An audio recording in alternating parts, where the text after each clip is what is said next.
성경 일독을 위해서 오늘 우리 함께 읽어나갈 하나님 말씀은 누가복음 13장부터 15장까지의 말씀입니다.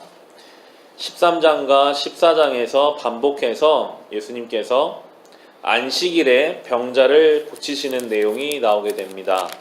우리 13장 10절부터 보시면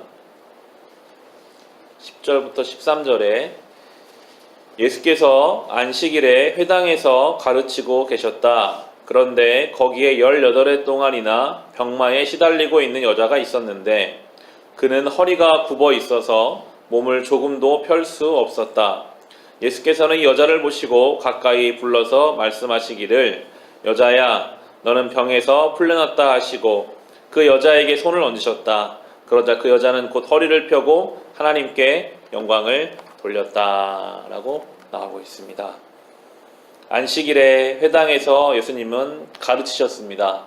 그런데 가르치시기만 한 것이 아니라 병들어 있는 자를 그에게 손을 얹어서 그를 고쳐주시는 내용이 나옵니다. 예수님은 우리를 가르치시는 분이시고 또한 우리를 고치시는 분이십니다.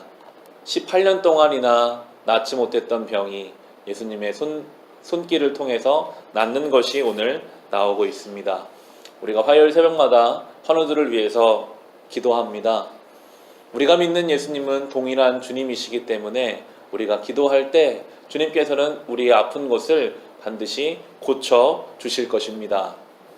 저는 개인적으로 아버지가 어릴 때 허리가 심하게 아프셔서 수술을 받아야 되는 그 상황 가운데 날짜를 다 잡아두고 계셨는데 기도하는 중에 낫는 것을 이제 경험한 적이 있었거든요.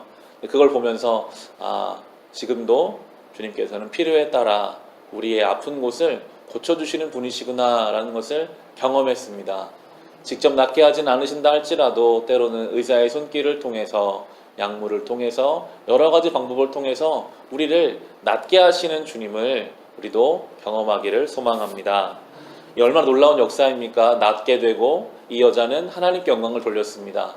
하나님의 역사가 일어나는데 한편에서는 예수님을 비난하고 비판하는 사람이 있었습니다. 14절 보시면 그런데 회당장은 예수께서 안식일에 병을 고치신 것에 분개하여 무리에게 말하였다. 일을 해야 할 날이 엿새나 있으니 엿새 가운데서 어느 날에든지 와서 고침을 받으시오. 그러나 안식일에는 그렇게 하지 마시오. 라고 오히려 이 하나님 역사 가운데 비판하는 사람, 그런데 이 사람이 회당장입니다. 그 회당에서 가장 종교적으로 깨어 있어야 하고 그들을 이끌어야 할 사람이 왜 안식일에 일을 하느냐라고 비판하고 있습니다. 안식일은 하나님을 섬기는 날입니다. 하나님을 온전하게 섬기게 하기 위해서 나온 것이 그러면 일을 하지 마라. 하나님을 온전히 섬겨야 하니 일을 하지 말라는 것이 그래서 나온 것인데 이게 바뀌어버렸어요. 하나님을 섬기는 것을 잊어버리고 안식일은 아무것도 하지 않는 날. 여기에 집중하면서 어느새 나는 안식일에 아무것도 하지 않았다라는 것에 기쁨을 느낍니다. 그것으로 자기 의를 삼습니다. 나는 이 정도면 하나님 앞에 괜찮은 사람이지. 하나님을 섬기는 것이 중심인데 이 중심을 잃어버리고 어느새 아무것도 하지 않는 것에 집중해서 자기 일을 찾아가다 보니까 그때부터 다른 사람들을 비판해요.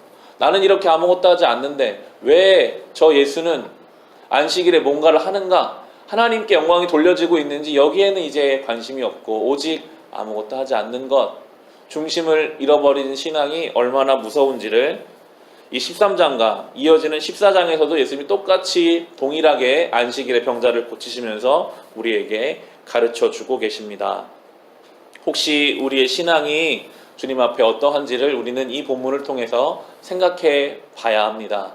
나는 좋은데, 나는 이런 신앙생활을 해서 나에게는 만족이 있고 나에게는 기쁨이 있고 나 스스로는 괜찮다고 생각하는데 혹시 하나님 앞에서는 중심을 잃어버린 신앙의 모습이 있지는 않은지, 하나님 앞에서는 우리의 의만 드러나고 하나님의 영광이 나타나고 있지 않고 오히려 그것이 다른 사람을 비판하는 도구가 되고 있지는 않는지, 우리의 예배 생활, 우리의 말씀을 읽고 기도하는 모든 생활들을 늘 주님 앞에 우리는 점검해 보아야 합니다. 우리의 중심은 어떻게든지 하나님을 영광스럽게 하고 하나님의 기쁨이 되는 것이기 때문입니다. 그렇지 않다면 이 안식일에 예수님을 비난하는 회당장과 같은 모습이 때로 우리의 신앙의 모습이 될 수도 있을 것입니다. 마지막 장인 이 15장에서는 우리에게 익숙한 잃어버린 아들의 비유, 탕자의 비유가 나옵니다.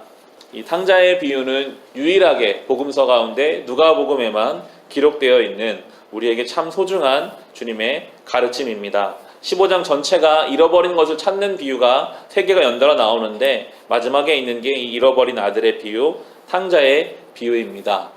둘째 아들이 아버지의 집과 아버지의 질서를 떠나서 자기의 뜻과 자기 욕심대로 살고 싶었습니다. 그게 우리 모습입니다. 하나님의 질서와 하나님의 집을 떠나서 인간의 욕심대로 마음대로 살고 싶은 그 마음. 그런데 그 아버지의 집을 떠나자마자 이제 고생이 시작됩니다. 아버지로부터 멀리 가면 갈수록 점점 더 고생스러워지고 어려워지고 모든 것을 잃게 되고 결국은 배고파서 굶어 죽을 지경까지 갑니다. 그러다가 아버지의 집을 향해 돌아서는 순간부터 회복이 시작됩니다.